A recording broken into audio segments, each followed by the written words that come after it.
going through it as well. Wow. Wow. And he's also got almost no symptoms.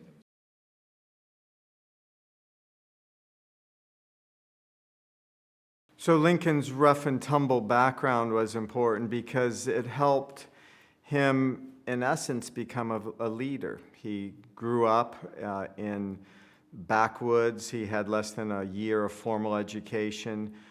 He learned to read and write by reading the same 5, 6 books. He was a obsessive reader, and he was also blessed with being very tall, big, and strong at a time in which fighting was a pastime and a kind of art form, and he needed to know how to defend himself. So he was very big, very strong. In fact, both Douglass and Lincoln, in essence, defined a fight as a turning point in their careers, in which they defeated an enemy in physical combat.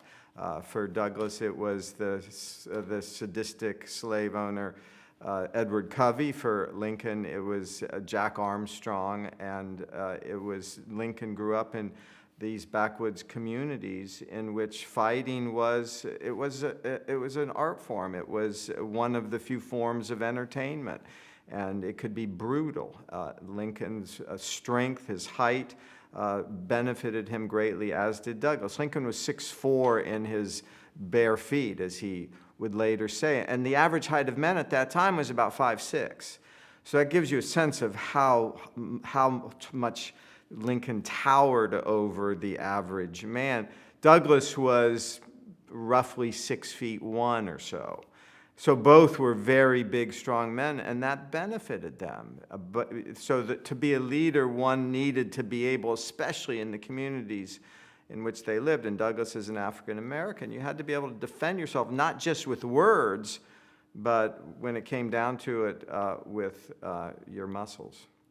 Lincoln was immensely curious. He fell in love with reading, and it was the age before common schools, and he essentially recognized the power that literacy provided. He read continually. In fact, his father at times beat him when he was supposed to be farming and he wanted to read.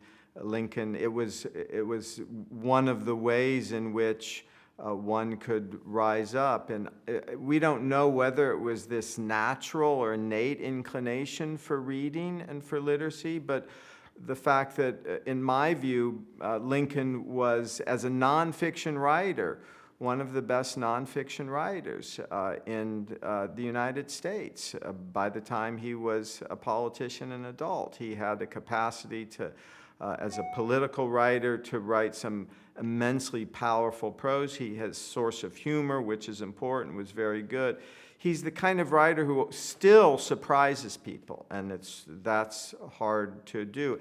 And let's face it, Lincoln grew up, it was an age of, it was the golden age of elocution, in which speaking and writing were one of the few forms of entertainment, especially public speaking. And so Lincoln cut his eye teeth on becoming an orator. It was the era before the rise of formal sports and other activities in which you could become a public person. So if you were ambitious, if you wanted to become a leader, it was crucially important to master language and to be a good public speaker and writer. How is it that Lincoln does not become coarsened given the brutal, rough environment and distant father that he had?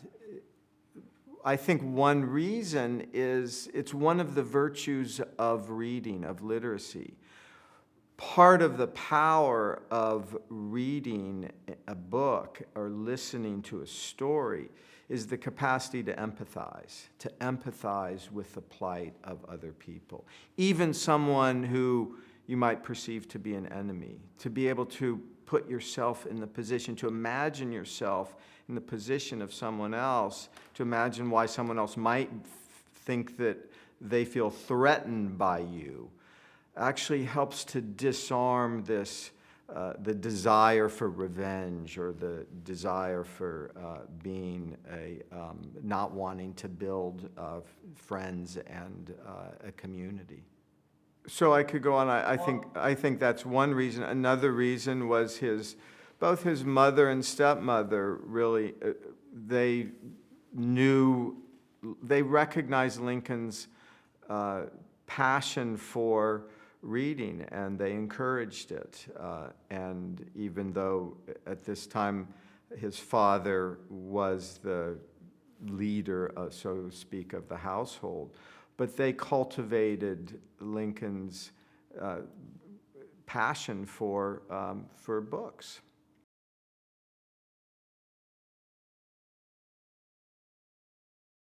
I think the melancholy that he suffered and that plagued him on and off did serve as an important generative source to be able to imagine a better, different world, to be able to reconcile differences with people who had been his enemy. And you see that both then and now. There are numerous instances of melancholy being a catalyst for generation or regeneration. And that's actually now recognized in medical literature. So it's not just a wild fantasy. That's now been documented and researched.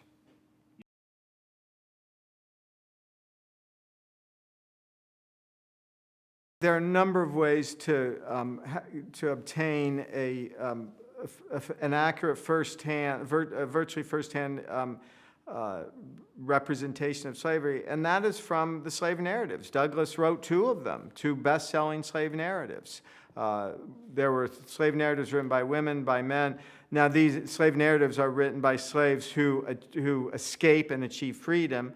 The vast majority of slaves are in the Gulf states, in the deep states. Douglass is born a slave in Maryland. It's much easier to reach free soil if you're from Maryland than it is if you're from Mississippi. It's much harder from Mississippi. But we now know, and this is scholarship only in the past 10 years or so, one is that because slavery is a state of war, slavery is also what I've called a totalitarian state. In the slave states, slaves are prohibited from reading and writing because slave owners recognize that if you give slaves literacy, they can not only write passes for themselves, it gives them power. Literacy is power. And yet, despite the fact that it was, and Douglass highlights this in his slave narratives, despite this fact, according to scholars, roughly 10% or more of slaves became literate of their own accord, learning to read and write, grabbing a newspaper, anything they could.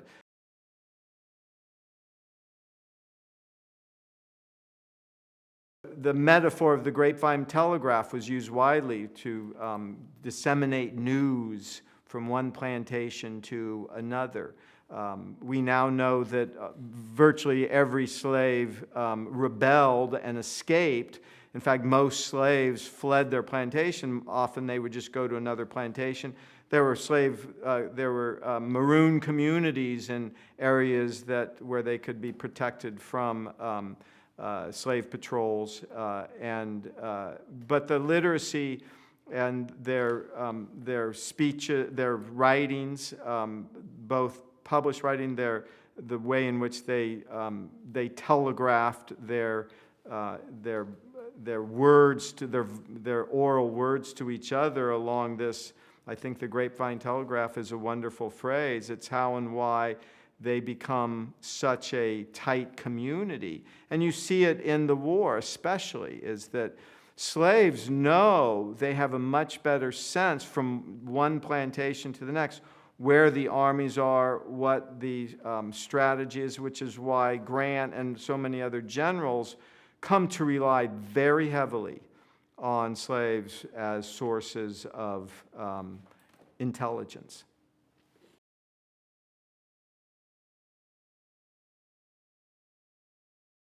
In the 1830s, abolitionists were seen as a despised, tiny minority by the vast majority of white Americans. The abolition movement begins during the Revolutionary period by former slaves, free blacks, who speak out against slavery, who use their voice. The best way to understand abolitionism is that the ability to disseminate one's voice about the horrors of slavery, the degree to which it's inhumane, and an attempt to dehumanize other humans. And the abolitionists constituted less than 2% or so of the population. And it's important to understand the distinction between abolitionists and anti-slavery advocates. And that distinction becomes clarified by the 1830s. And abolitionists advocated an immediate end to slavery and advocated, in theory, racial equality. Anti-slavery advocates believed slavery was a horrible evil, a horrible social, economic, and political evil, but advocated for a very gradual end to slavery so as not to uproot the existing social order. In the 1830s, anti-slavery advocates were accepted, they were tolerated, they come to be mainstream by the 1850s. But abolitionists prompted mob attacks throughout the North. So in fact, Lincoln refers to the murder of Elijah Lovejoy, this Illinois abolitionist who creates an abolitionist press, and mobs feel so threatened, white mobs feel so threatened that they throw his press into a river. He creates a new printing press, and it happens 4 times, and Elijah Lovejoy then tries to defend his home and his press with a gun, and he's murdered. William Lloyd Garrison came close to being murdered in Boston in 1835. In upstate New York, another abolition center, there was a mob attack against abolitionists. They were seen as profound extremists that threatened the existing order of the United States, in which the vast majority of white Americans believed essentially that the United States was a white man's democracy. In the 1830s, the North the Northerners see slavery as limited to the southern states. They're beginning to be fearful of the southern states wanting to expand slavery. The Missouri Compromise highlights this rift between the sections. So 1830s was the time in which that's when Northerners and Southerners start to define themselves in those terms. The sectional crisis essentially becomes clarified following the Missouri Compromise of 1821. And by the 1830s, it's most Northerners are proud of defining where they live as free societies.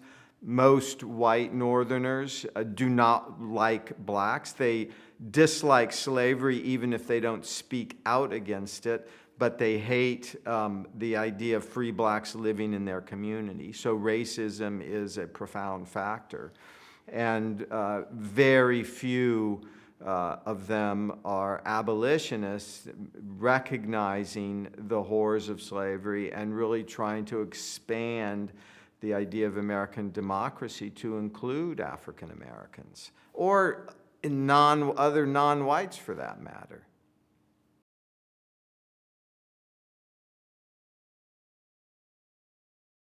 So Lincoln in Illinois in the 1830s, starting his political career, he hates slavery.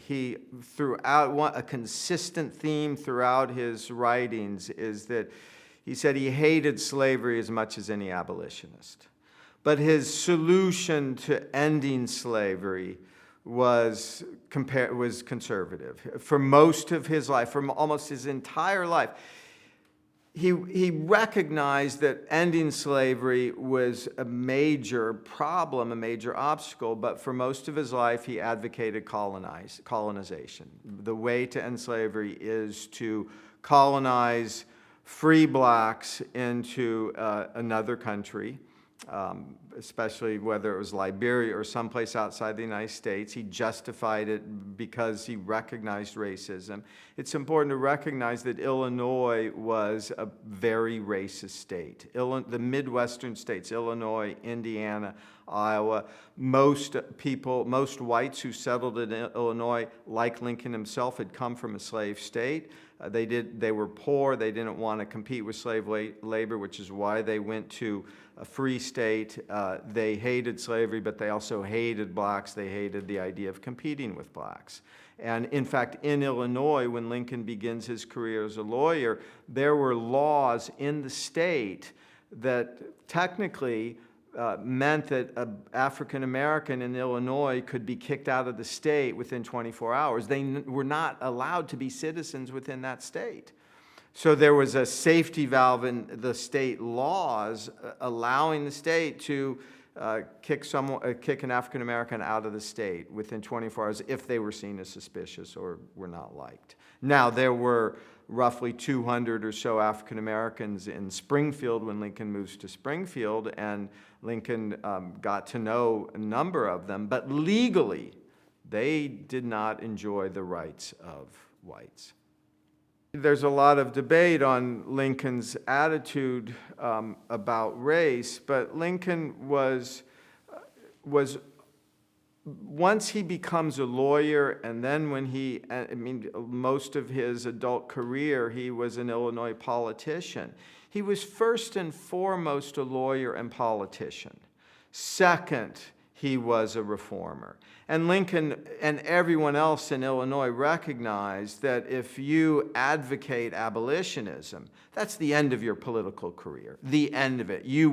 There's no way you can serve in office in Illinois if you advocate abolitionism, if you advocate an immediate end to slavery and the idea of racial equality. So Lincoln defines himself as a leader, as a politician, as a lawyer. He's also an intellectual, but he recognizes the costs of becoming an abolitionist or speaking out against the racist laws in his state.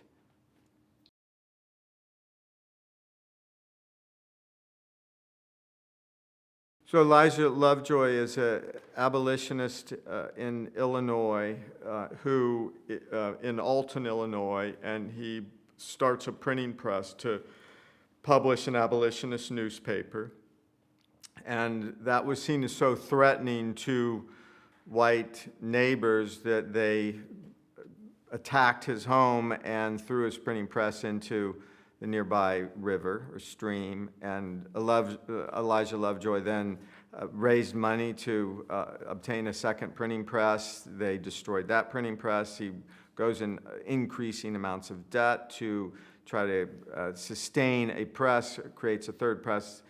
It gets dumped in the stream. Finally, and Elijah Lovejoy, like abolitionists at this time in the 30s, almost all of them were pacifists. It was a defining aspect of American anti-slavery society. And the reason they were pacifists is because abolitionists recognized that violence is the crux of slavery. Without violence or the threat of violence, slavery doesn't exist. In essence, abolitionists recognized that slavery is a state of war. Slavery is warfare. And so Elijah Lovejoy had been a pacifist, but because he's in so much debt and wanting to continue to publish and circulate his press, he defends himself with a gun and he's murdered. And Lincoln refers to Lovejoy's murder in his Young Men's Lyceum address. I think, a brilliant address. It's Lincoln delivering an address in Springfield about the idea of really democracy and the relationship between the Constitution and the Declaration, and worries about the vigilante violence that's occurring. And so he refers to the Lovejoy murder as one example of this vigilante violence that is anti-democratic because it's people taking the law into their own hands. He refers to a number of other incidences of vigilante violence, some anti-slavery, some pro-slavery. And so the larger point he makes is he is deeply worried about the spread of vigilante violence, of individuals taking the law into their own hands and ignoring the constitutional law. And his larger point in that address is that the Constitution should become the political religion for Americans, that he's worried about this new experiment in democracy unraveling because of vigilante violence. So Lincoln does defend slavery. It's a great question of whether he is more concerned with vigilante violence or with slavery. Lincoln also recognized, however, that in many respects, slavery and the slave system in the South was itself a form of vigilante violence. A central distinction between the slave states and the free states is that the center of authority in the slave states was less the state laws or national laws, but primarily the law of the master, the owner of that property who owned slaves. Slave owners believed that the state and the federal government could not interfere with master's rule over his slaves, which meant that in practice it was not at all uncommon for masters, whether themselves or through their overseers, murdered slaves. Most of the slave states had laws criminalizing the slaves being murdered. It was almost never legislated, never taken to court. So masters with impunity could murder their slaves. So in a sense, it's hard to separate Lincoln's fear of vigilante violence and his hatred of slavery, because he recognized that slavery as it existed in the South was in itself a form of vigilante violence, because he recognized that violence was at the crux and the heart of slavery.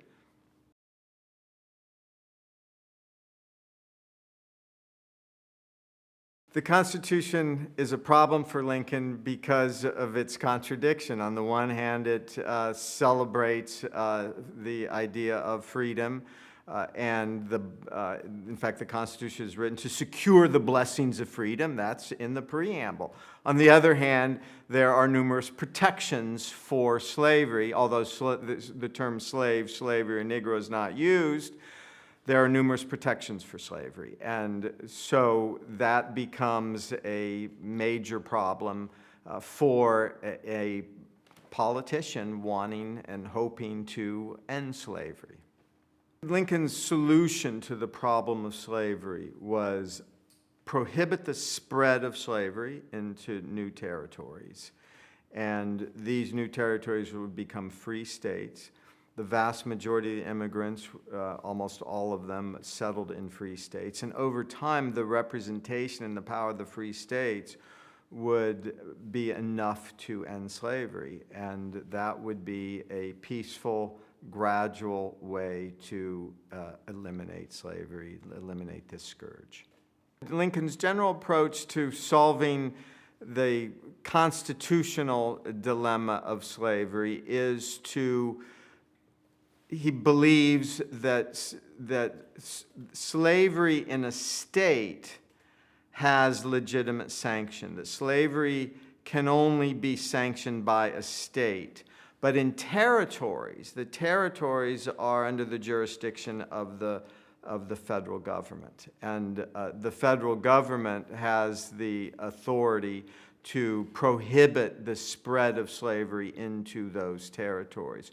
So Lincoln's larger aim is to restrict the spread of slavery as the United States continues to expand. And Lincoln also recognizes that every year there are thousands, tens of thousands of mostly European immigrants coming to the United States. They're settling primarily in the free states of the North because they don't want to compete with free labor. So the population of the North continues to grow, that over time, the free states and the representation in the free states will so overpower the representation in the South that constitutionally the country can vote to end slavery. And Lincoln, in the 1850s, believes that this will happen over a long period of time, very gradually. In this sense, he borrows from the founding fathers and the first generation of white abolitionists in the post-revolutionary period. The northern states, almost all of the northern states, abolished slavery very gradually. It was over 20, 30, 40 years is when slavery ended in New York State and in most of the other northern states. Lincoln was, when pressed in his debates with Stephen Douglass in 1858, Douglass said, "When do you imagine the ultimate extinction of slavery?" Lincoln said, "Not less than 100 years. But for Lincoln and for many other anti-slavery advocates, what was important was the trajectory. As long as the United States was rising morally and on a trajectory toward ultimate extinction, that's what mattered. That eventually, at some point, slavery would be abolished, would be ended.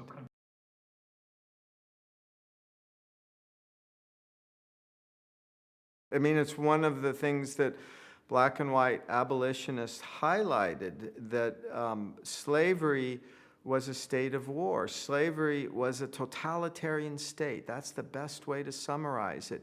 It was not only dependent upon violence, but in every slave state, freedoms of speech, petition, debate, civil liberties were thrown out the window.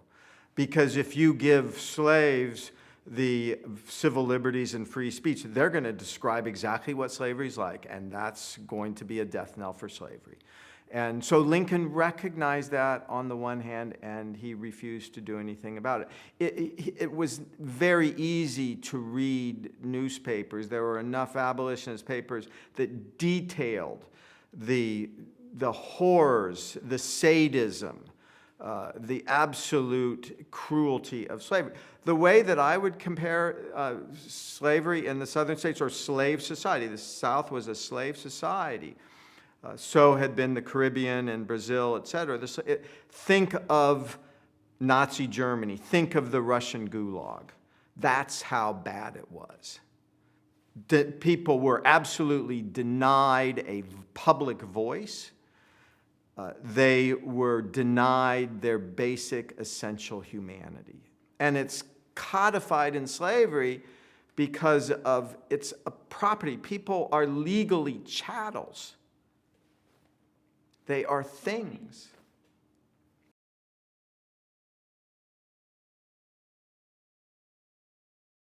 Lincoln was a central part of his identity was a politician. He was a Whig politician. He loved Henry Clay, and Clay's vision for ending slavery was to, first of all, modernize the country. Clay was a slave owner. And so, yeah, one could and should be very critical of Lincoln. But in my view, the reason why Lincoln was as conservative as he was in his anti-slavery views is that essentially what was more important to him was his identity as a politician than his identity as an activist. And he felt that ultimately social change, political change could happen more effectively through political action than through activism. And in order to embrace that, one had to ignore the horrors, the inhumanity that was happening with slavery, and in Illinois, just not very far away. And that was something that, I mean, Lincoln in his writings never really grapples at length at that. There are a few instances when he goes down to New Orleans where he witnesses slaves firsthand. In some cases, he writes about slaves as being comparatively well treated. In other instances, he recognizes the horrors, but he doesn't dwell on it. It's not something that he dwells on.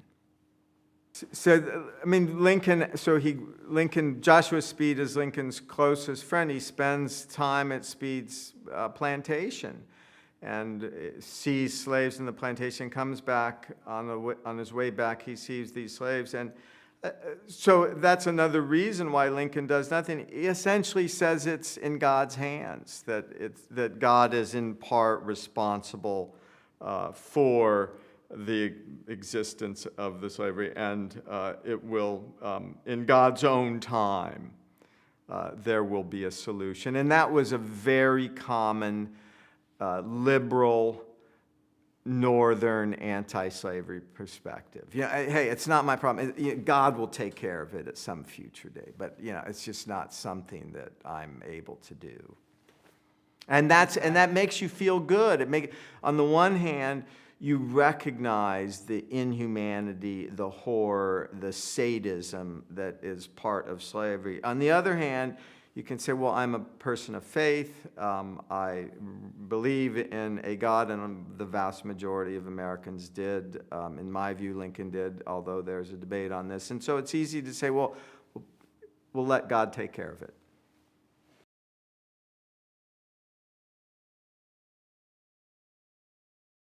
I think the years that Lincoln focused on his law career were important. One, he gains a lot more respect and power and sophistication as a lawyer. He experiences numerous different law cases, some that relate, in effect, you could call them pro-slavery, some anti-slavery, some with corporations, with the new railroads. And Lincoln loved analytical work. I mean, he had a brilliant analytical mind, and so that career where he is a full-time lawyer representing some very difficult cases was intellectually and thus politically a real growing period. He also becomes not wealthy, but equivalent of, let's say, upper middle class today. And that gives him, particularly for someone who grew up with nothing, I mean, he was known as poor white trash. That's where his family came from.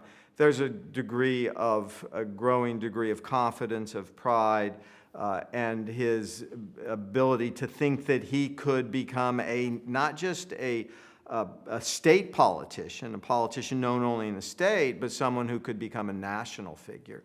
And also, as a lawyer, part of law is rhetoric, is eloquence. So he was able to hone his public speaking skills. And during the time he was a lawyer, he also had essentially left it to God or destiny, hoping that anti-slavery would gradually increase. And the Kansas-Nebraska Act, famously, Lincoln said, lifted me off his feet. And that's when he devotes the rest of his life to anti-slavery, essentially.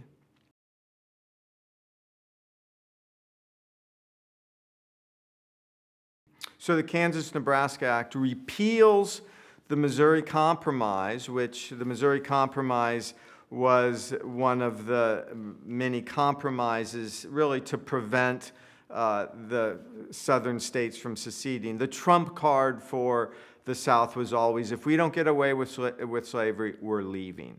And because of that, this attitude of the Union was, as Lincoln would say in his first inaugural address, it was almost a mystical, a religious idea.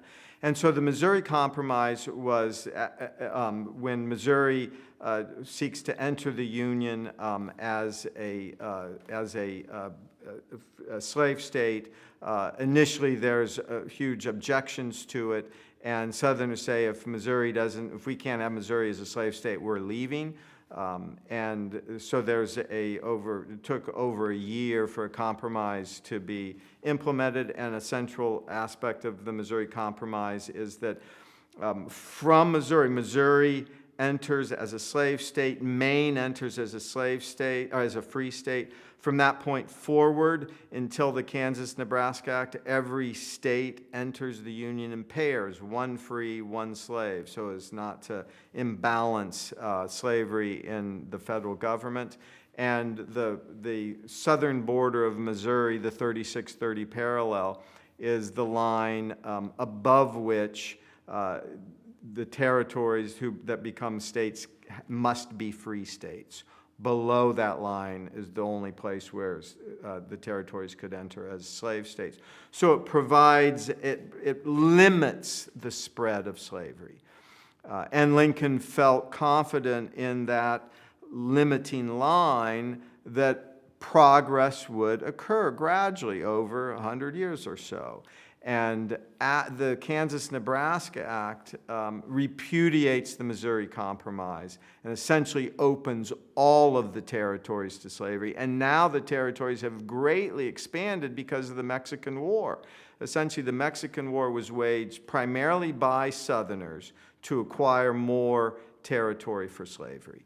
And that horrifies Lincoln. And Lincoln recognized that, in a sense, what he had imagined to be progress toward, the anti-slavery progress toward eventual ultimate extinction, the Kansas-Nebraska Act threatened. Now the line of progress was starting to decline. Now there's started to be declension, and that's where it lifts him off his feet.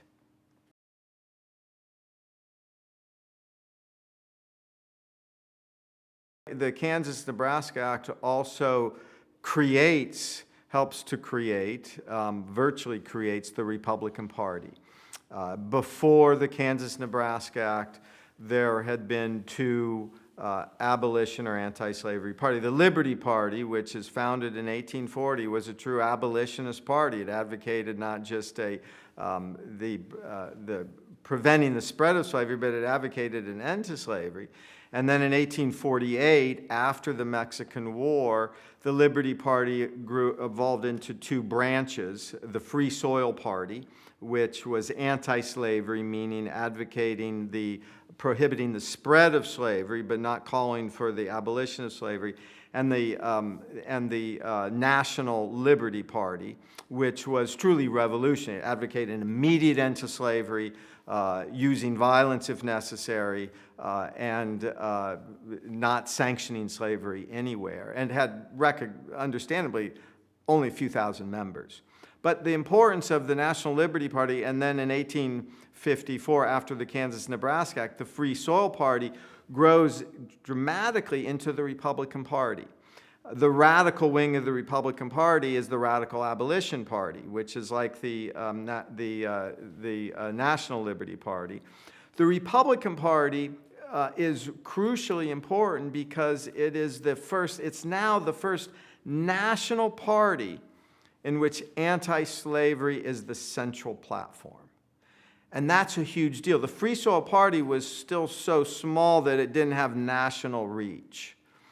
The Whig Party dissolves because the Whigs were trying to form alliances with Southerners. So the Whig Party was very, very mildly anti-slavery, but they never publicly mentioned it. There's a debate among scholars, but Henry Clay, so one of the ways in which the Whig Party was mildly anti-slavery, the Whig Party championed internal improvements, essentially modernizing the country, creating roads, canals, so that people could transact business in a free labor.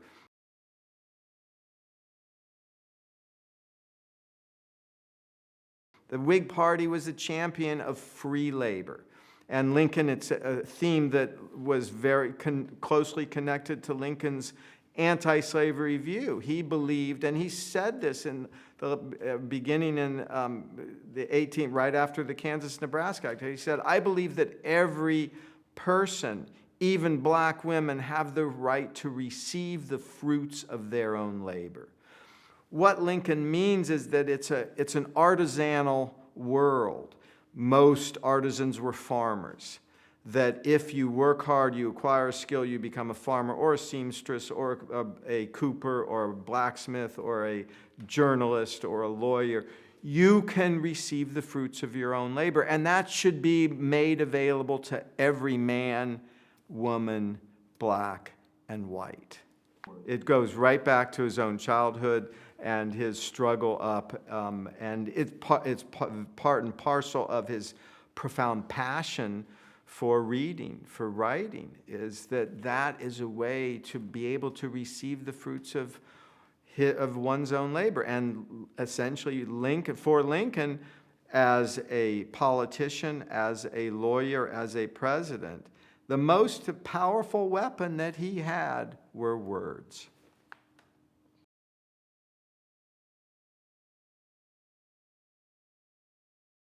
The Dred Scott decision was the most outrageous Supreme Court decision in American history. It was 1857, and it was, in fact, James Buchanan, unconstitutionally, because of the separation of power,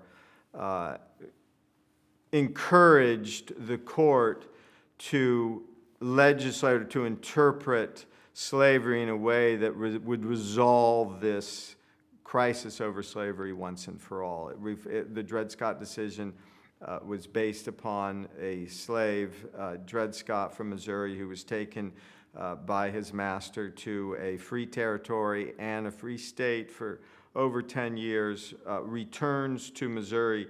Abolitionists, anti-slavery advocates in Missouri realized that Dred Scott had been in these free territories, and they brought suit for his freedom because he had been in free soil, and so they said he's no longer a slave. It moves up the court, it reaches the Supreme Court, and it's a pro-slavery, pro-Southern court. Roger Taney, the Chief Justice of the Supreme Court, famously says first the court declares that Dred Scott will remain a slave, and the justification is that Taney 1 says that it is unconstitutional to prohibit the spread of slavery anywhere, which essentially saying the Supreme Court is calling the central platform of the Republican Party unconstitutional. That was the basic platform. The anti-slavery foundation of the Republican Party is prohibit the spread of slavery into territories, and that will lead to ultimate extinction. Dred Scott says that's unconstitutional.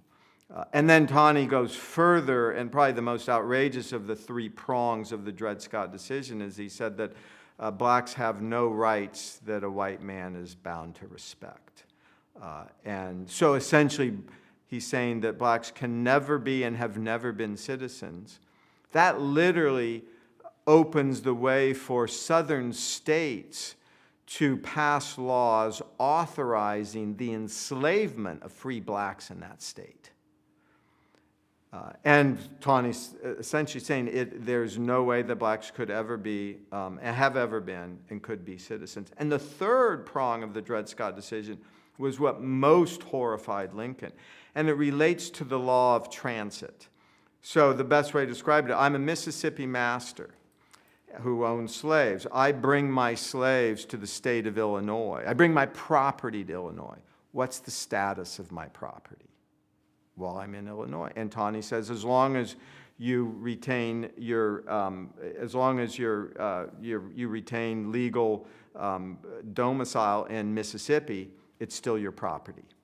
And Lincoln and everyone recognizes that this law of transit now opens the entire nation to slavery. And in fact, Lincoln famously says in his House Divided speech that will lie down in Illinois thinking that maybe slavery will be abolished in Missouri or another border state, and will wake up with slavery in Illinois and in all the northern states. And the Dred Scott decision essentially it opens the way for a Mississippi master to go to Boston and sell his slaves at auction, or to go to Chicago, Illinois, and to create a factory with slave labor. It really does legally open the way for slavery throughout the country, and it also it profoundly delegitimates the significance of the Supreme Court. Lincoln just thumbs his nose at it, saying that you're wrong. Most other anti-slavery Northerners say the same thing. So the Dred Scott decision profoundly alienates Southerners, because the Supreme Court is now on the side, fervently on the side of radical pro-slavery Southerners. And now most Northerners are so horrified about the specter of slavery expanding into these free states through the law of transit that they're willing to ignore the Supreme Court. It divides the nation along sectional lines, so much so that many scholars over the past 100 years have said, or have suggested, that after the Dred Scott decision, warfare was almost inevitable.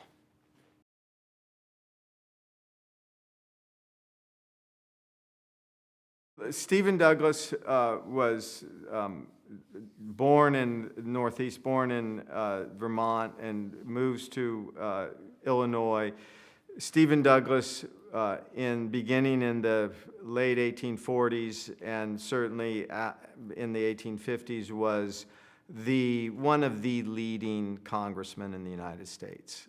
He, in one sense, after the death of Henry Clay, Stephen Douglass became one of the major spokespersons for the nation.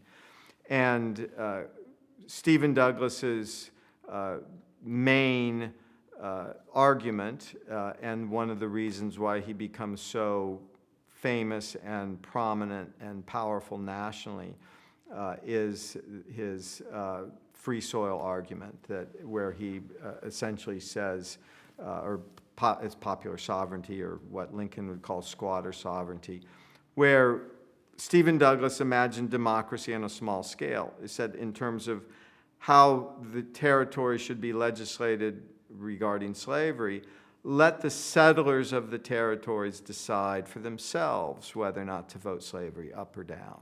We don't need the Supreme Court. We don't need other places.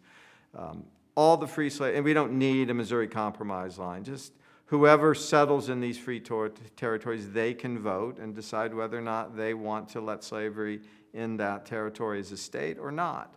And Lincoln vehemently opposed that position, and it plays out on the ground in which Kansas, after the Kansas-Nebraska Act, is now open to slavery, and Missourians are bringing their slaves into Kansas. It's a territory. There's guerrilla warfare, horrible guerrilla warfare in Kansas, immediately after the Kansas-Nebraska Act. In fact, congressmen in Congress say if the Kansas-Nebraska Act passes, there's going to be warfare. There's going to be civil war in Kansas, because anti-slavery Northerners are sending anti-slavery farmers to Kansas to make it free. Southerners are sending pro-slavery farmers to Kansas to make it slave. And there is brutal, horrific civil warfare. And Stephen Douglass is okay with that. And Stephen Douglass believes that Kansas, and hopes that Kansas will enter the Union as a slave state, tries to have it enter as a slave state because of this vote that was taken, that was basically a vote under warfare, where essentially there was a lot of anti-slavery settlers in Kansas were prohibited from voting. droves of pro-slavery Missourians were brought into Kansas territory just to vote. It was a complete scam in a sense, but it was horrific. And essentially, Civil War really begins. It begins with slavery. I mean, slavery itself is a state of civil war. But at a national scale, before Fort Sumter, if you go to Kansas in the 1850s, you're recognizing there's civil war.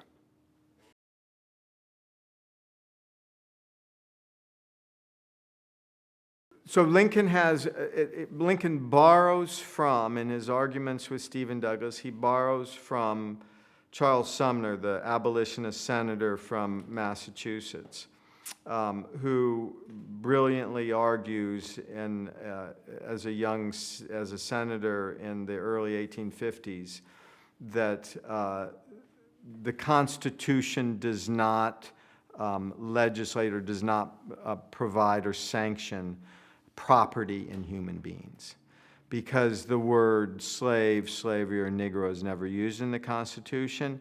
The framers did that explicitly so as not to evoke or suggest that there could be property in human beings. And so the phrase for anti-slavery Northerners was no property in man or no property in humans. And Lincoln latched on to that idea and believed that by limiting slavery to the states where it existed, and Lincoln also borrowed from Sumner by saying slavery could only be sanctioned in states. The federal government could not sanction slavery, that the slavery was a creature of state law. So if it meant that the territories were under the jurisdiction of the federal government, and the federal government had the power to prohibit slavery in them. And so that's where Lincoln believed that by prohibiting the expansion of slavery into territories, and as more territories become states, they'll become free states. As more people immigrate to the United States, they'll move to the northern states because they don't want to compete with slave labor. They'll eventually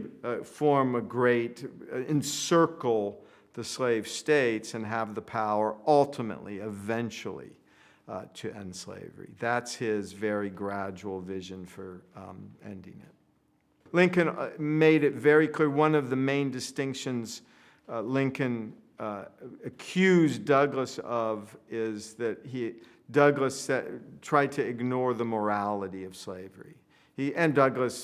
Stephen Douglas said time and again, it doesn't matter to me whether you vote slavery up or down. And Lincoln emphasized the morality of slavery, emphasized the profound evil of slavery, while trying to sideline the question of race. And Stephen Douglas, during his debates, continually race-baited Lincoln, saying, you're anti-slavery, you want to marry a black woman, you're best friends with these black folk. And Stephen Douglas was catering to the profound racism, particularly in Illinois and in the Middle States, and the United States in general. That was one of Stephen Douglas's powerful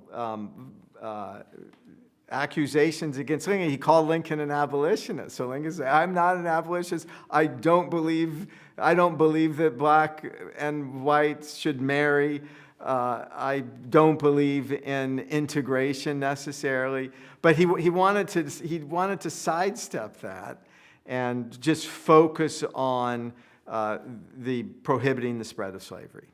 And so that was something that Stephen Douglas won in the debates. Lincoln was much better. Lincoln was very good at calling Stephen Douglas out. Stephen Douglas says, well, my popular sovereignty platform doesn't contradict or violate the Supreme Court, the Dred Scott decision. And Lincoln says, yes, it does. The Supreme Court says that it's unconstitutional to prohibit the spread of slavery anywhere. Your popular sovereignty would prohibit the spread if the settlers vote for the territory to become a free state. You too are violating the Constitution. And Stephen Douglas continued to try to say, no, I'm not. And so it's this very vigorous, one of the richest constitutional debates in American history that highlights the problem of the Constitution at that time. The ambiguity relating to slavery, the ambiguity relating to whether or not humans should be property, whether or not humans could be treated as chattel.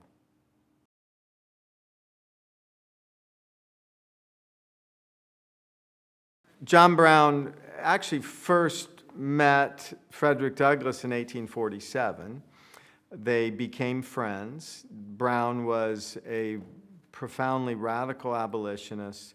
And in fact, his raid, Brown told Douglass this, and his original vision that evolved into Harper's Ferry was what Brown called the subterranean passway. Brown wanted to recruit some hand-picked men, essentially soldiers, to place them in the Allegheny and the Adirondack Mountains and to make periodic raids into plantations and bring slaves into these mountains and move them up to Canada so that they can become free. And that would uproot the property value of plantations, and Brown felt that over time it could lead to a growing anti-slavery wave that would end slavery. Essentially, Brown and sons-in-law go to Kansas. They're part of this horrible warfare in Kansas, and Brown eventually decides that this subterranean passway isn't going to happen anytime soon, and he wants to create this huge explosion that will lead to an end to slavery. And so he forms this interracial army, 16 whites, 5 blacks, and he decides to plans to take over the largest federal arsenal in the United States, which is at Harper's Ferry. He meets with most of the North's black leaders in Chatham, Canada, to obtain their advice. They recommend it. In fact, Harriet Tubman is part of his army. In fact, he refers to her as General Tubman. But Martin Delany is another black leader who's from Harper's Ferry and says that there are a lot of free blacks and slaves there. We will make sure that they are aware that you are coming. Initially, Brown planned to raid Harper's Ferry on July 4th of 1859 as a symbolic day to highlight the possibility of achieving the country. Brown, among his other problems, Brown was not a good tactician, so he misses July 4th. He raids Harper's Ferry in October. Before he raids Harper's Ferry, Douglass was involved in the raid. Douglass essentially wrote the provisional constitution that would govern those areas that Brown hoped to liberate from slavery. Brown essentially could not write a grammatically correct sentence. And Douglass was, in my view, like Lincoln, one of the greatest writers. And so Douglass essentially wrote it, or edited, if not wrote, that provisional constitution for Brown. And before Brown raids Harper's Ferry, he calls Douglass to a meeting in Pennsylvania, not far from Harper's Ferry, and tries to convince Douglass to be Brown's right-hand man at Harper's Ferry. Douglass is the preeminent African-American leader. He's a household name. At this time, Frederick Douglass was far more famous nationally than Lincoln. Lincoln first becomes discussed in Eastern papers following his debates with Stephen Douglas, but he's not a national figure. Douglass is one of the 2 or 3 most prominent figures in the United States. And Douglass refuses to go on the raid. He tries to dissuade Brown from raiding Harper's Ferry. It's not because Douglass at this point opposes violence, but in my view, Douglass was always a prudent revolutionary. And he said, Brown, you're entering a steel trap. You're going to die. I don't want you to die. You're a friend, and think of something else. And Douglass brings with him a fugitive named Shields Green. and Brown is so convincing that Shields Green, this friend and fellow black who's with Douglass, is so convinced by Brown's plan, he says, I'm going with the old man. So you have this amazing moment, this interracial moment where the black leader feels that this Harper's Ferry raid is a bad idea. So Douglass goes back to Rochester, and Shields Green, this other black, says, I'm going here, which highlights the power of the interracial nature of this abolition movement. And so Brown, with his interracial army, goes to Harper Ferry, raids Harper's Ferry. He's captured. A number of raiders are killed. Brown and the remaining raid, Brown is seriously injured. They are tried for treason and murder. They're found guilty and they're executed. Frederick Douglass is actually lucky to have escaped arrest. In fact, right after Harper's Ferry, there are letters discovered in Brown's knapsack between Douglass and Brown, and President Buchanan issues an arrest warrant for Douglass. And when the news of Harper's Ferry hits, Douglass is giving one of his many famous speeches in Pennsylvania, and it's the telegraph operator, who was an abolitionist, received a telegraph from Washington, D.C., to be delivered to the chief of police to arrest Douglass. And the telegraph operator is an abolitionist and first goes to Douglass, shows him the telegraph and says, you got to get out of town right now. And so Douglass takes the train. He goes to Canada, and then he goes to England until the Harper's Ferry raid kind of dissolves. There's a Senate investigation. Douglass comes close to being arrested as an accessory.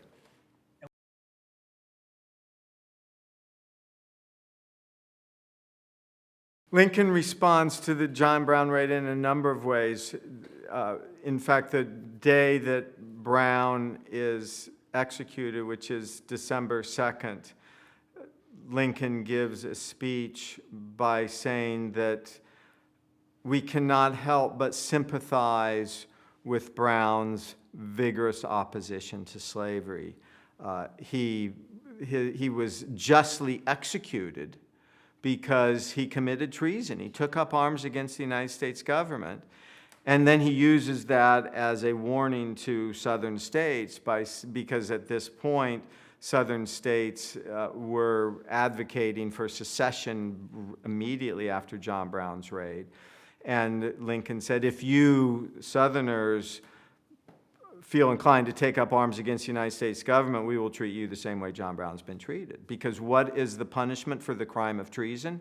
Execution. And I should say that Lincoln, I think, understood the cultural and political significance of John Brown's raid.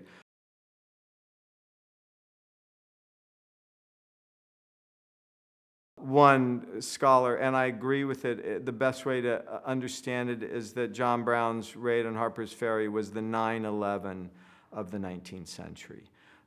And specifically what it did is that following his raid, a number of very influential Northerners, most notably Lydia Maria Child, who was one of the best writers in the North and abolitionists, and then Thoreau and Emerson, all characterized John Brown as a great hero.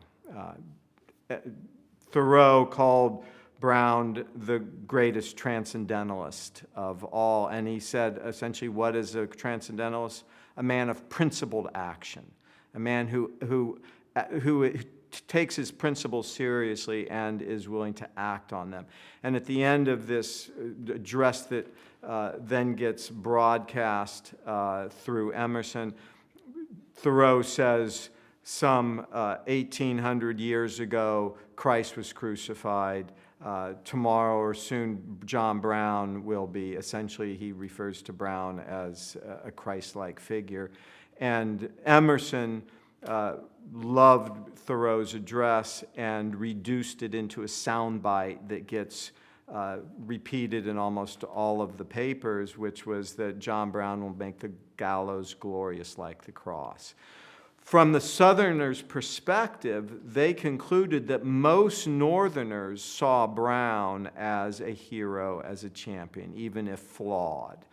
And John Brown's raid is the Southerners' worst nightmare. Why? Because the only thing more horrifying than the specter of a slave rebellion or slave revolution is one, from a racist white Southerner's view, one that's interracial, that has whites as well as blacks, because then it has a chance of succeeding.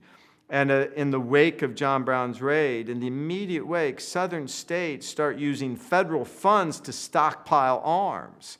They're already starting to plan for the idea of secession. Following John Brown's raid, they refuse to countenance and to respect and to trust Stephen Douglas, who essentially had been the leader of the Democratic Party.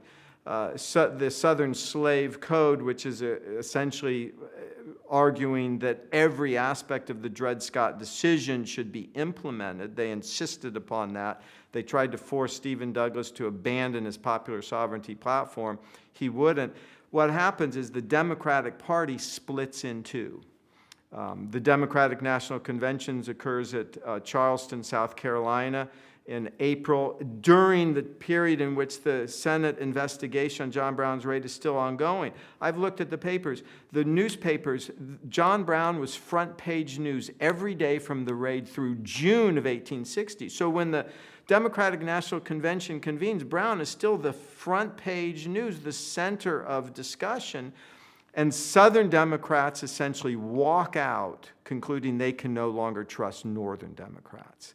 Now it's essentially a four-way race for the presidency. There's the Southern Democratic Party with John Breckinridge, this vigorous pro-slavery expansionist candidate. There's the Northern Democratic candidate, which is Stephen Douglas. There is a constitutional party, which is essentially its attempt to recover the old Whig Party, and Lincoln. And if you run the numbers, it's one argument, there's a debate among scholars, is that with the split in the Democratic Party, that essentially assures an election for Lincoln. Had the Democratic Party not split in two, would Stephen Douglas been elected? Possibly, probably. It depends on who you talk to. So that's why that raid is so important in terms of the final vote in the 1860 election. And the other thing that is important to understand about Southerners is that Southerners made it very clear that because the Republican Party is the first national anti-slavery party, Southerners said if a Republican is elected president, we are seceding. In 1856, John C. Fremont comes actually fairly close. It's a close race. He loses to Buchanan. But Southerners vowed to secede, especially in the Gulf states, if Fremont were elected. And the day after Lincoln is elected, the day after, South Carolina announces its secession convention and secedes in 30 days later. Because he was the candidate for this party that they recognized was so threatening to their existence. That, yes, in much the same way that had John C. Fremont been elected in 1856, they probably would have seceded then. In fact, in 1850, during the debates over the fugitive slave law and the compromise measures, there was a secession convention in 1850 in which delegates from 9 Southern states convened. They decided not to secede, but they imposed what they called these regulations that they wanted to be implemented. Secession was always the trump card of Southerners. John Brown was the 9/11 of the 19th century, and what I mean by that is that Brown's raid and what it exposes about the profound differences between the South and the North are clarified for Americans. And they're clarified in a way in which Southerners, from their perspective, they're not wedded to the Union. They are wedded solely to slavery. And Northerners increasingly recognize that even though they don't want to.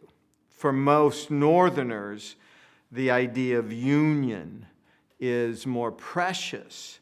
A lot of Northerners, arguably most Northerners by the 1850s, they were anti-slavery, but they realized that slavery could destroy the Union. And given a choice between their faith in Union and their faith in anti-slavery, they chose the Union and were willing to ditch anti-slavery. And so once, in fact, right after South Carolina and then the other southern states secede following Lincoln's election, by the time Lincoln delivers his inaugural address, the Confederacy has already been formed, 7 states have already seceded, and there's not yet been war, but Southerners, or most Northerners rather, are still vigorously, desperately clinging to this vision of union. And at this time, they're blaming the abolitionists. They're saying it's all your fault. It's your fault for John Brown's raid. John Brown's raid caused, caused the Union. Yeah, maybe we like Lincoln, but this is disastrous. And there were mob attacks on black and white abolitionists. And Lincoln, during the secession crisis, is what the period is known between his election and Fort Sumner.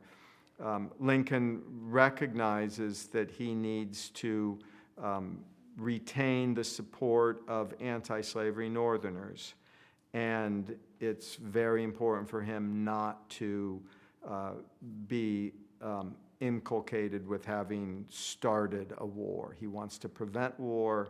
He wants to retain the position of the Republican Party platform as non-extension. A lot of Republicans at this time are telling Lincoln to just abandon the anti-slavery platform, abandon the non-extension platform. And Lincoln, to his credit, is unwilling to do so.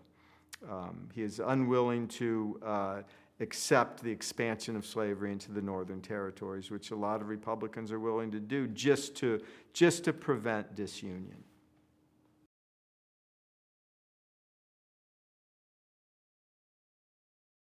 I mean, Lincoln is deeply, deeply worried because the day after his election, South Carolina secedes, and from, at this point, remember, election, the time between election and inauguration is, inauguration is in March, not January.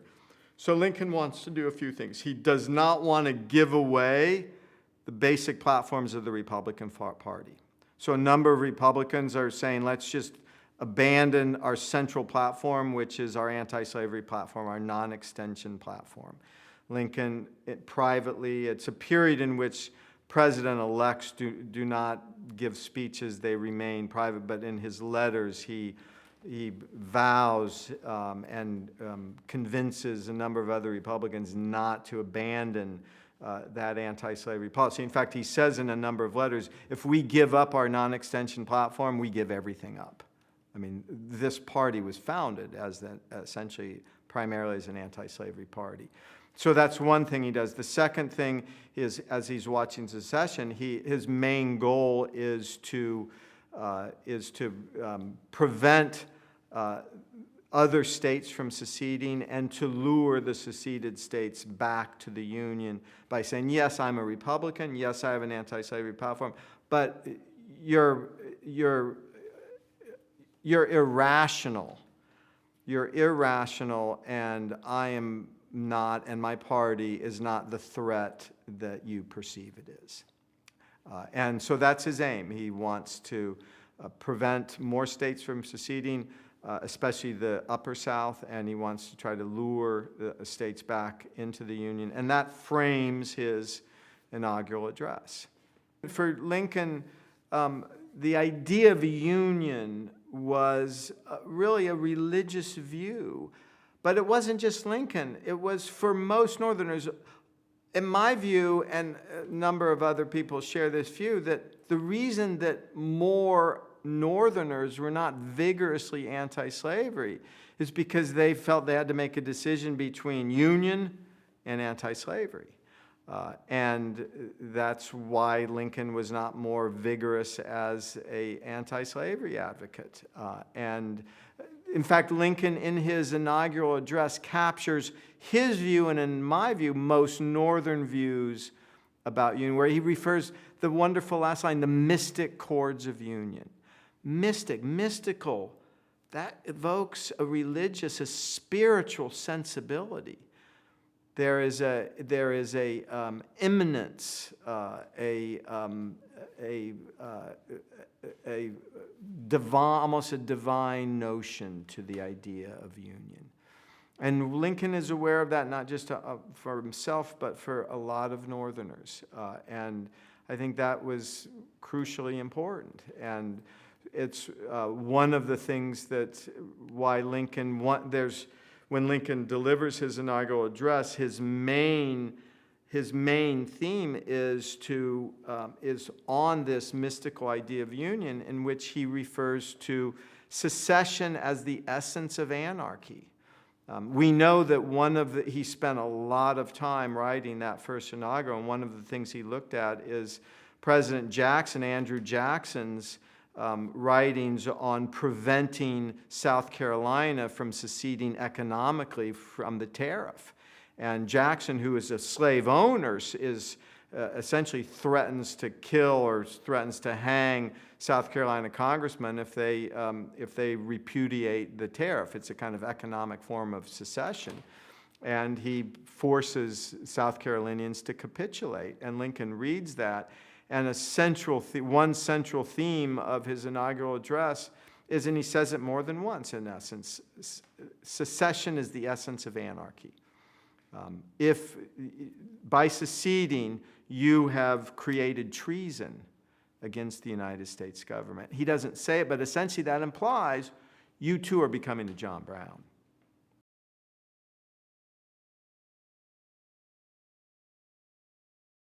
Was Lincoln naive in thinking that the die wasn't already cast, that he could prevent war and lure the seceded states back in the Union? I don't think, from his perspective, I mean, from our perspective today, yeah, I think that could be seen as naive. But the United States, each state was so diverse. I mean, so it was only the Gulf states that had seceded.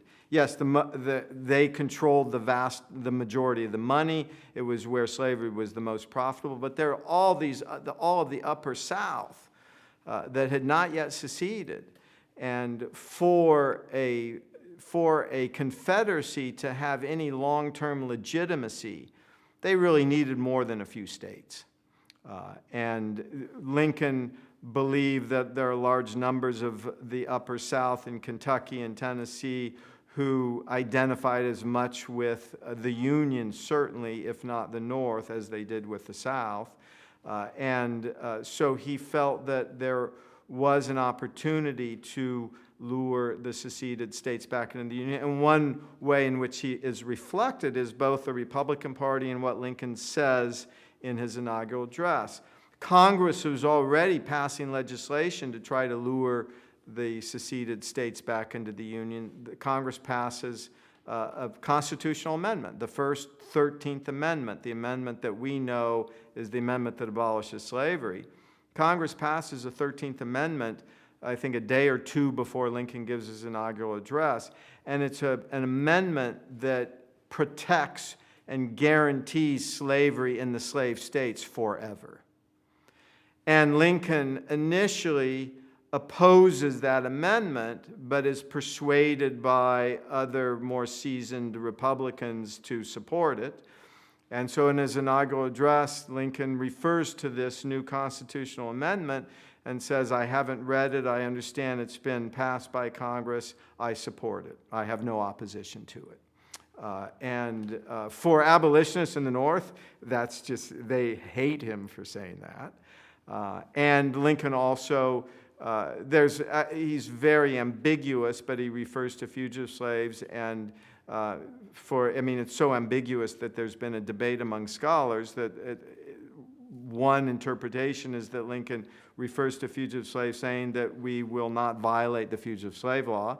But Lincoln also points out as a kind of warning to the South that the states who have seceded and formed this new nation, fugitive slave law doesn't apply to them. But he's very, very cagey in how he words the Constitution, his inaugural address. So the upshot is, on the one hand, it's very progressive in saying that the essence of anarchy is secession. It's illegitimate to secede. It's not just illegitimate, it's a crime. It's treason. On the other hand, he is he's with Congress, he is encouraging the southern states to return and supporting this new constitutional amendment that guarantees slavery in the slave states forever. And actually the amendment, the language of it is, it's an unamendable amendment. It essentially says this amendment cannot be amended, cannot be changed. And it doesn't make any difference. So that's his inaugural address, but right after he gives it, he realizes what a bind he's in, because he goes to the White House, and one of the pieces of among the piles of letter is a letter from Major Anderson, who is in control of a federal fort, Fort Sumter, which is outside of Charleston. And Lincoln refers to the federal forts in the states who've already formed this new Confederacy, and says essentially to Southerners, these are federal property, and we want these, we don't want you taking the federal property. Robert Anderson at Fort Sumter essentially sends this letter to Lincoln saying, my men we're going to run out of food in a week, and so we need help.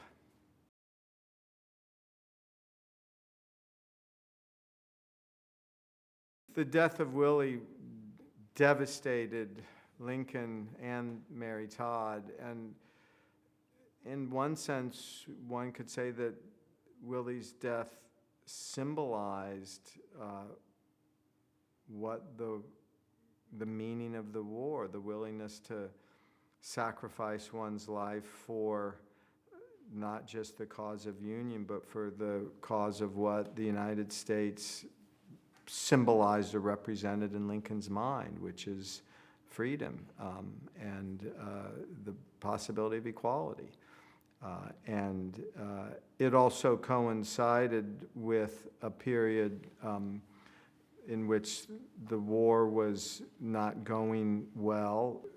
One of the many changes I think that you see in Lincoln following Willie's death is that before, as president, he rarely invoked God or religion or the supernatural divine. After Willie's death, he increasingly refers to God or the divinity or religion, increasingly meets with religious figures. That's an important change. And it also reflects, as a result of suffering, if in a sense one could say that Lincoln recognized that the idea of heaven or the afterlife was an important part of the decisions he should make as the president. And he's grappling with meaning, and he knows he's long believed that that God believes that slavery is wrong. I mean, there's a number of instances of that. Lincoln is, in my view, Lincoln is unusual in his religious views at this time, in that during the war and even in the 1850s, most Americans were prophetic, meaning they believed that they knew God's will and they knew what God wanted. And by 1860, a huge number of Americans believed that God would bring about a millennium or an apocalypse that would lead to this new age, both in the South and the North. A number of scholars have characterized Lincoln as a Calvinist, and what that means in religious terms is that a central theme of Calvinism is that you cannot know God's will. The closest that you can come is to look for signs of God's will. But to presume to know God's will is a kind of hubris or arrogance. And in my view, one of the great examples of Lincoln's understanding is when he meets with his cabinet, according to the Secretary of the Navy, who writes about it in his diary. Lincoln, this is in August of 1862, and Lincoln has already drafted a version of the Emancipation Proclamation. He's waiting for what he hopes will be a military victory so that the North will endorse this proclamation. And it's also a proclamation that remember, Congress has encouraged him to write from the Second Confiscation Act, and it also does prevent England from recognizing the Confederacy. In the cabinet meeting, he says that he knows there's going to be a battle between McClellan and Lee. It becomes the Battle of Antietam. And according to Gideon Wells, that if Lincoln says that if we obtain a military victory at this battle, which is Antietam, I will treat that as a sign that God wants me to issue this proclamation. And McClellan declares a tenuous victory, and Lincoln immediately issues the preliminary Emancipation Proclamation. But the very language he uses suggests that he doesn't presume to know God's will. He's looking for signs. And another place you see it is in his second inaugural address. But the upshot is that one of the many effects of Willie's death is that Lincoln's religious sensibilities become heightened, and he recognizes that his faith is an important aspect of the decisions that he makes during the war.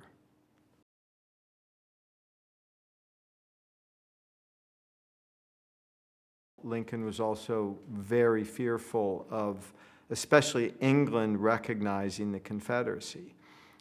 And had England formally recognized the Confederacy, in my view, that would effectively help bring about a Confederate victory, because it would have allowed Confederates to receive huge amounts of boats and arms and aid from England. And on the one hand, 98% of Brits were abolitionists. England was the most abolitionist country at the time and had pressured other countries to abolish slavery. On the other hand, England desperately needed Southern cotton for their cotton mills. It was one of the largest businesses in England, so economically they were suffering. The British were suffering. And the first and second confiscation acts that Congress passes are essentially anti-slavery acts, but both then and now, acts that Congress passes don't get broadcast to the world. Presidential proclamations get broadcast to the world. And so Lincoln, the second confiscation act that Congress passes is an act that declares all slaves who've reached Union lines, quote, forever free. And it calls on the president to issue a proclamation of freedom, one, so that it gets broadcast, so that England won't recognize the Confederacy, and two, so that both the executive branch and the legislative branch are in alignment, because there's a constitutional question over property. And if at least two of the three wings of the government are in alignment, there's less likelihood of challenging this, the emancipation measure.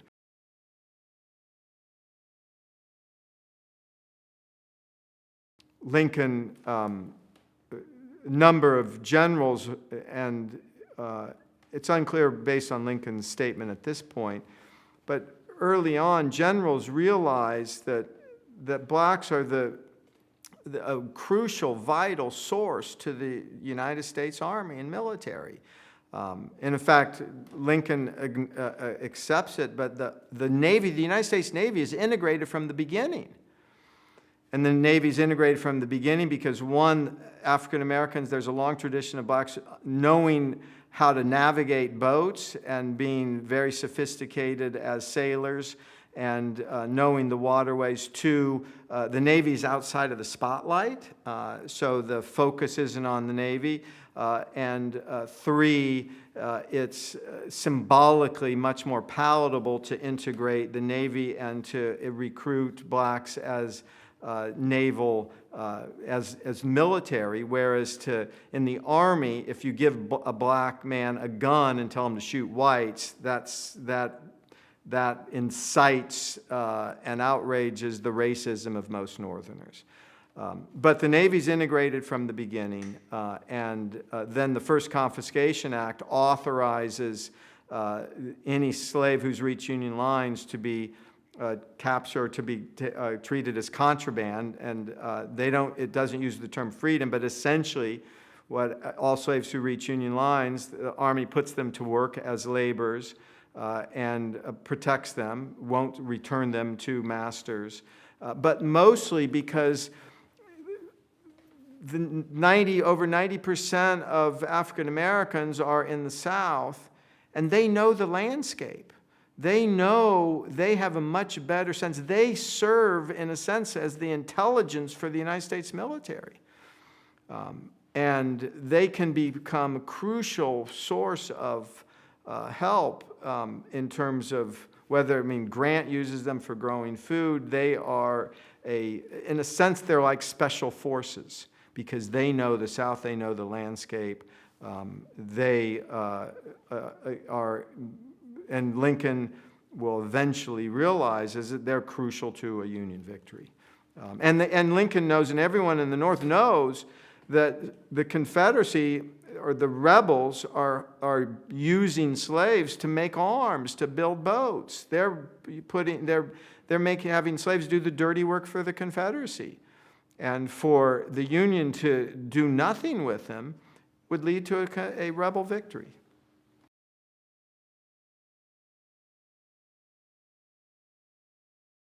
Lincoln is very much led. Lincoln was very much led by especially African Americans, but also by Congress. Congress was ahead of him in the First Confiscation Act. He signs the First Confiscation Act and the Second Confiscation Act, but especially African Americans, because African Americans from the very beginning, and most notably in Frederick Douglass, who was, Douglass becomes even more famous during the war. As soon as Fort Sumter occurs, Douglass broadcasts his vision that the easiest way to end the war is to free slaves and arm them. It's a crucial source of power. He refers to it as a crucial source of black power.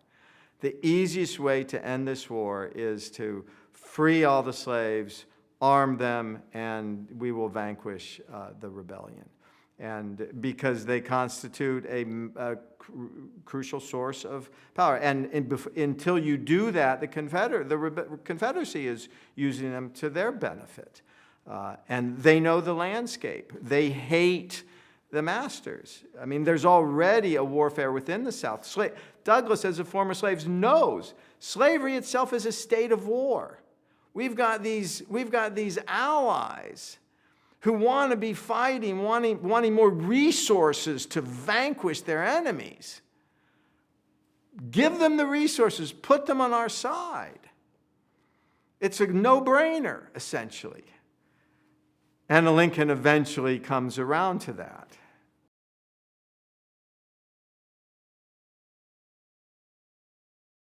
He hesitates for a number of reasons. One, constitutional. I mean, Lincoln is nothing if not a very talented lawyer and legal scholar and legal politician.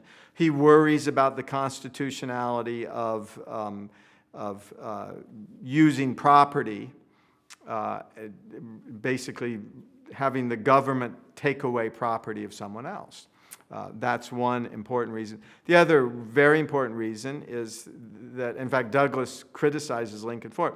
Lincoln worries about the border states. So there are a number of border slave states, most notably Maryland, which surrounds Washington, D.C., and a lot of Marylands are pro-Southern. And if Lincoln issues an Emancipation Proclamation right away and publicly frees blacks and arms them, there's a good chance that Maryland is going to join the rebellion.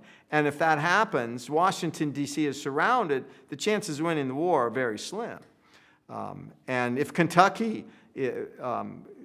goes to the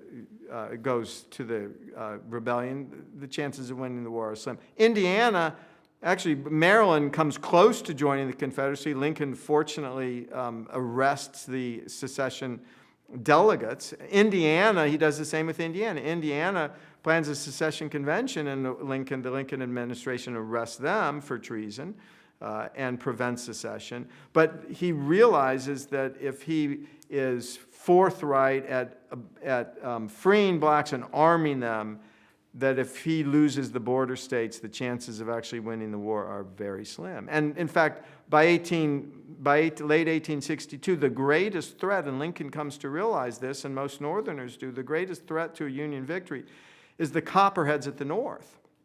The Copperheads are essentially Northerners who sympathize with the Confederacy, who hate the idea of emancipation.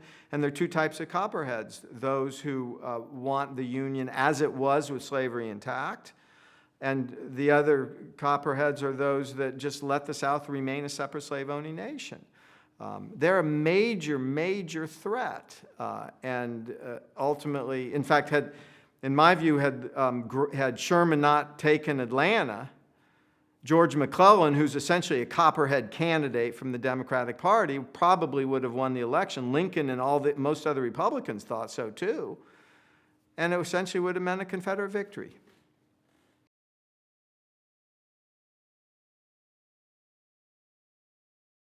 What got him there was, one, the war effort not going well. Two, and this is, I think, suggestive and significant, is that increasingly generals in the field who had not previously been abolitionists, just from a military perspective, saying, hey, if you free the slaves and let me use them, it's going to make my job a lot easier. And increasing, in general after general, not all of them, but a large number of generals, simply from a strategic perspective, are saying, from a military perspective, it's going to be a lot easier to vanquish the rebellion and preserve the Union if we end slavery. And that was an important message to Lincoln. Another important message was abolitionists at the North, who were saying the same thing. I mean, Douglass's central argument from the beginning of the war, and Douglass actually helped to convince white abolitionists, and abolitionists were united in this, is that the easiest way to win the war is to free blacks and arm them, and that will vanquish slavery. Essentially, what the abolitionists were saying from the beginning is that the divide that Lincoln was trying to make, and a lot of conservative Republicans were trying to make, was the divide between preserving the Union and abolishing slavery. And the abolitionists, especially Douglass and the black abolitionists, were saying from the beginning, that's not a division. In order to win the war, you have to abolish slavery. In order to abolish slavery, you have to win the war. You can't see them as separate aims. They are one and the same. They are one and the same. Do not treat them as separate issues.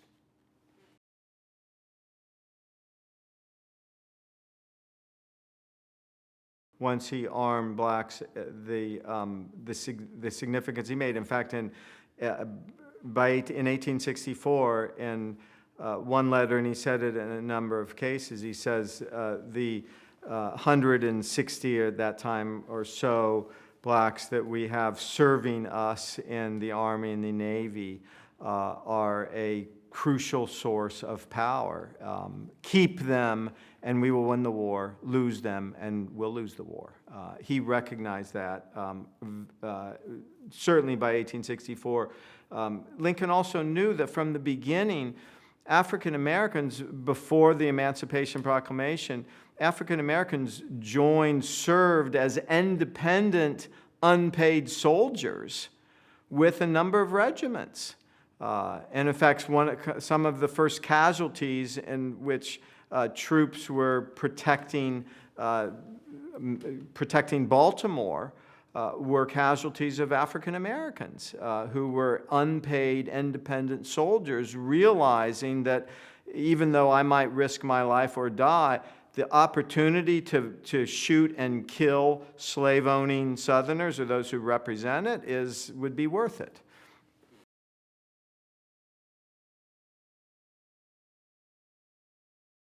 In my view, the relationship is very important. Douglass first meets with Lincoln in August of 1863. He had been very critical of him through much of the early war, and as had a number of abolitionists, because Douglass, from the beginning of the war, he's one of the first figures to emphasize preserving the Union and vanquishing slavery are one and the same. Do not try to separate them.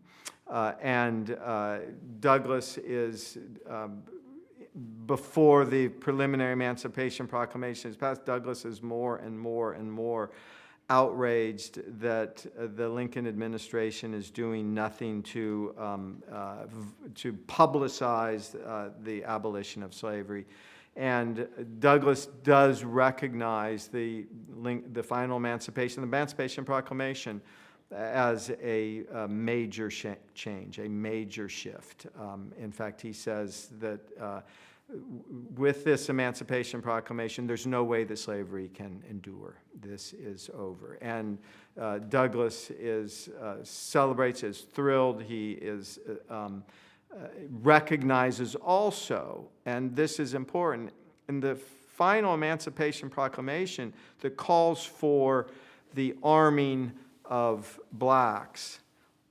Essentially, that means that blacks have citizenship, because there are two, before the 14th Amendment, which clarifies who's a citizen. Before the 14th Amendment, which clarifies citizenship in the United States, the two symbols of citizenship that virtually everyone agreed on is that, one, if you served in the United States military, you were a citizen. Two, if you received a U.S. passport, you were a citizen. So for the final Emancipation Proclamation to call for the arming of soldiers as soldiers, that's also connotes citizenship. And that's huge.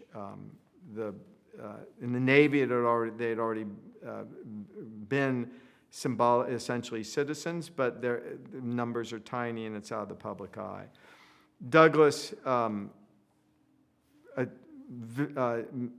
his first meeting with Lincoln, Douglass is again frustrated with Lincoln for a number of things. One of the responses to Lincoln's Emancipation Proclamation is that Jefferson Davis issues his own proclamation, which states that any African American soldier captured will be treated as a slave insurrectionary and murdered or re-enslaved.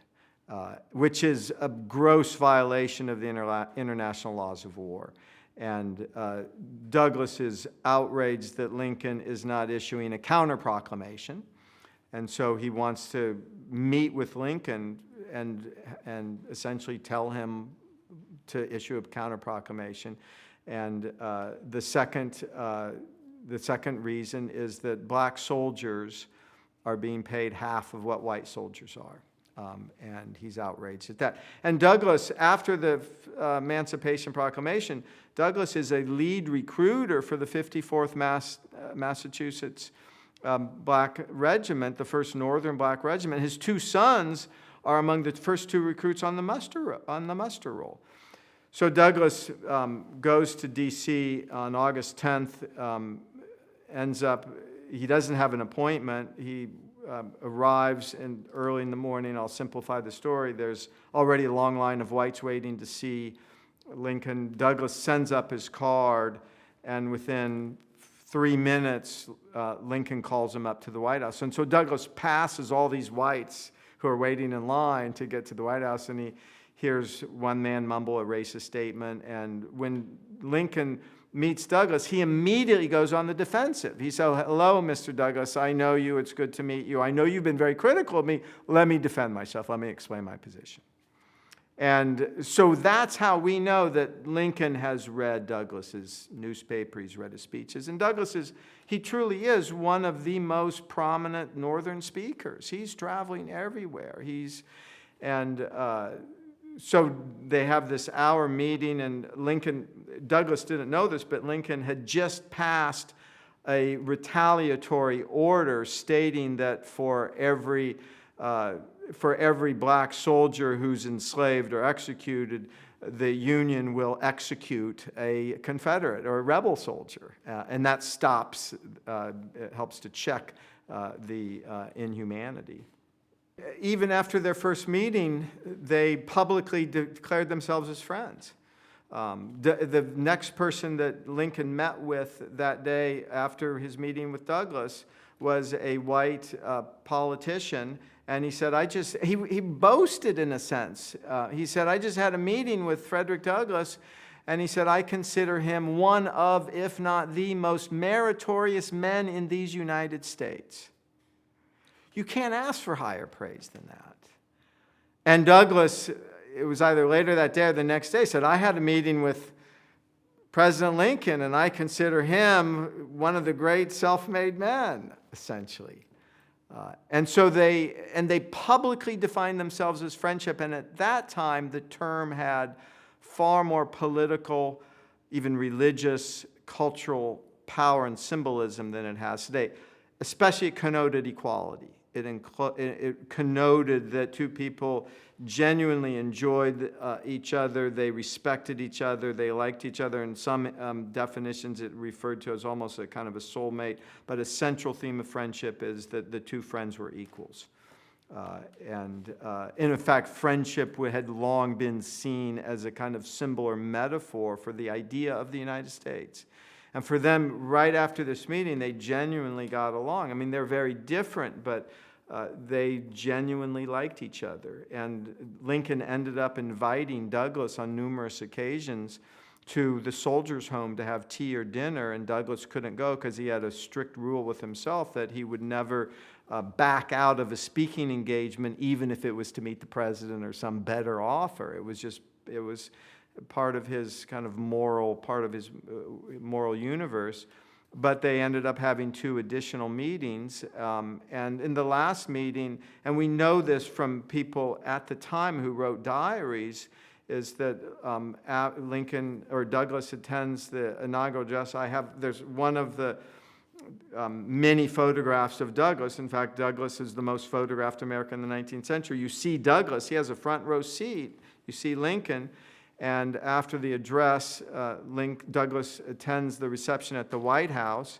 And when Lincoln sees him enter, he's surrounded by a crowd of whites, and he sees Douglass, and he raises his long arm, and he says loudly, "Here comes my friend, Mr. Douglass. I saw you in the crowd today. What did you think of my address? There is no man in these United States whose opinion I value more than yours." And Douglass responded another beautiful line. He says, "Mr. Lincoln, that was a sacred effort." And it was, in the term sacred effort is, I think, just perfectly apt. And that too captures, despite their differences, they had dramatic, profound differences. Lincoln was never really, I mean, he was forced into being a radical revolutionary. He was not by nature a radical. Douglass as a slave, he couldn't help but be a radical and a revolutionary from the beginning. But both of them truly believed in the idea of democracy and in the ideal of democracy that extended at some point to blacks as well as whites. And Douglass then went much farther in terms of how quickly that should happen. And Douglass was also a major women's rights advocate. He believed that women should have equal rights. And Lincoln, I mean, that would have destroyed Lincoln's career too had he championed equal rights for women.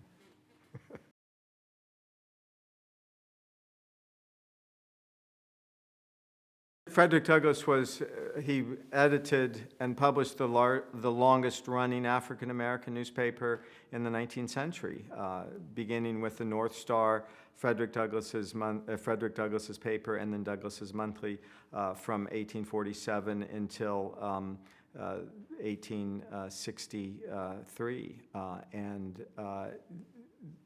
It was very important. Douglass was unusual when he started the North Star because most papers were organs of a society or political party or organization, and Douglass had the courage to publish and edit an independent paper. And why papers were so important and such an important source of circulation and news is that at that time, other newspapers could freely borrow articles from other newspapers. And so it's one of the reasons why we know Lincoln had read Douglass and other white congressmen read Douglass. Maybe they hadn't read his newspaper, but a number of his articles circulate in the New York Tribune or papers that they do read, and that was very common. And so it was, in one sense, and it was a culture, especially in the North, in which Americans were voracious newspaper readers. And so you could find Douglass's columns, Douglass's writings, his speeches. Douglass was, if not the greatest and most widely recognized and celebrated orator. He was one of the 4 or 5 greatest, and almost all of his speeches were then circulated in newspapers.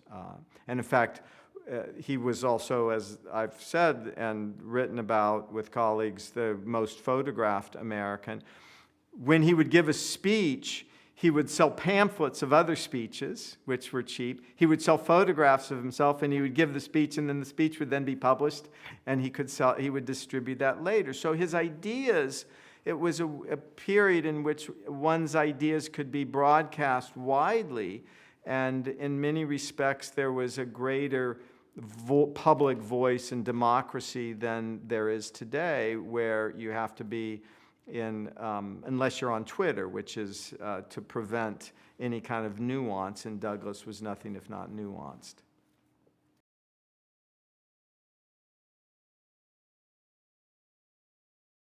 I love the pen that Lincoln used to sign the Emancipation Proclamation. That became a symbolic instrument, and and the reason I mention that is that one of the influences that led Lincoln to revise the preliminary Emancipation Proclamation into the final Emancipation Proclamation is a result of a coalition between a black abolitionist, a white abolitionist, and another white abolitionist, Charles Sumner.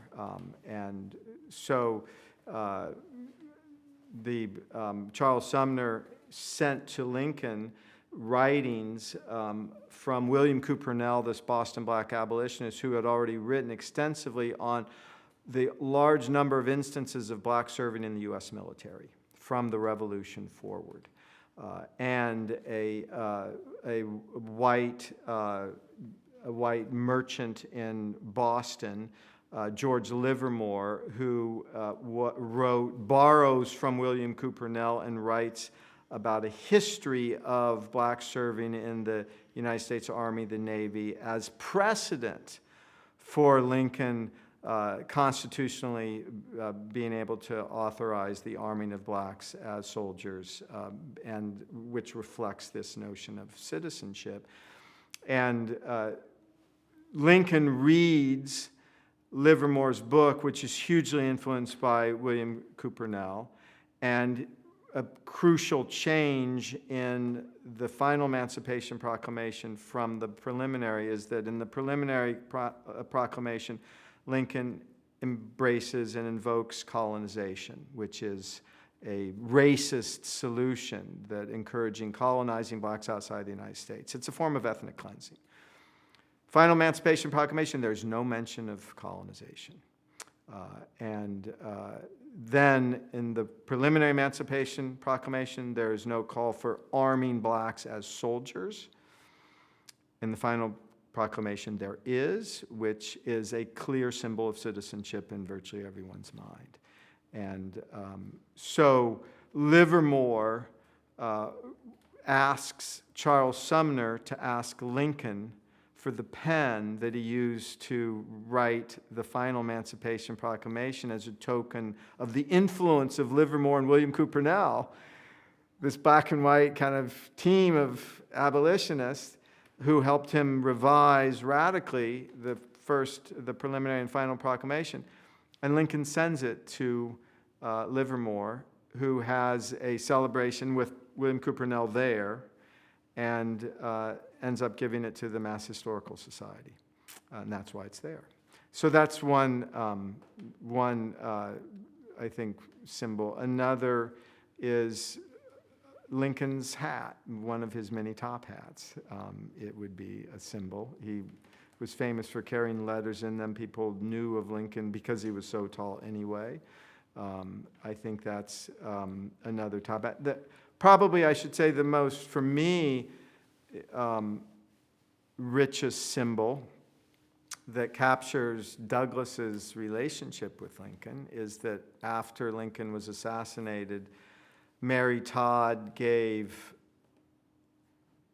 one of Lincoln's, perhaps his favorite, cane to Frederick Douglass as a token of his respect and friendship for Douglass. And she also gave canes to other black leaders as a token of respect, and also showing the influence that black leaders had on Lincoln. In fact, Lincoln, also to his credit, invited more black leaders to the White House than all previous presidents combined.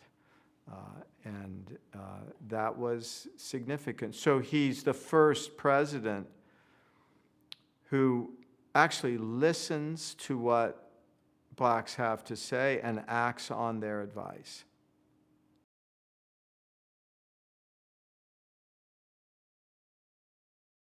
So abolitionists, the definition of an abolitionist from 1830s through the Civil War was someone who believed in an immediate end to slavery and racial equality. The racial equality part was crucial. And it's profoundly differed from anti-slavery advocates who hated slavery but believed in very gradual abolition. Essentially, the best way to understand the difference between anti-slavery and abolitionists were revolutionaries. Racism was a scourge in the United States. Racism marinated the entire country, not just the South. And so to advocate for an immediate end to slavery and racial equality, equality under the law for everyone. The abolition movement was also the first women's rights movement. That was a truly radical gesture. Not every white abolitionist lived up to that ideal. There was, and black abolitionists would call them on it. But the fact that it was an integrated interracial radical coalition is significant because it signified what was possible in the United States. And ultimately, it led to the Reconstruction amendments that officially, constitutionally abolished slavery. The 14th Amendment is the first time equality is brought into the Constitution. Equal protection under the law. The 14th Amendment was the first amendment that clarifies citizenship. If you're born in the United States, you are a citizen. That's a major shift. And the 15th Amendment, in fact, Douglass and a number of other radicals wanted women to be included in the 15th Amendment, and it didn't get included. The abolitionists and women's rights advocates, many of them thought that they would be able to get another amendment that provided unrestricted suffrage for women just in a few years. But by that point, the kind of revolutionary possibility that the war brought was over. And as we know, it's not until 1919 that the suffrage for women became universal.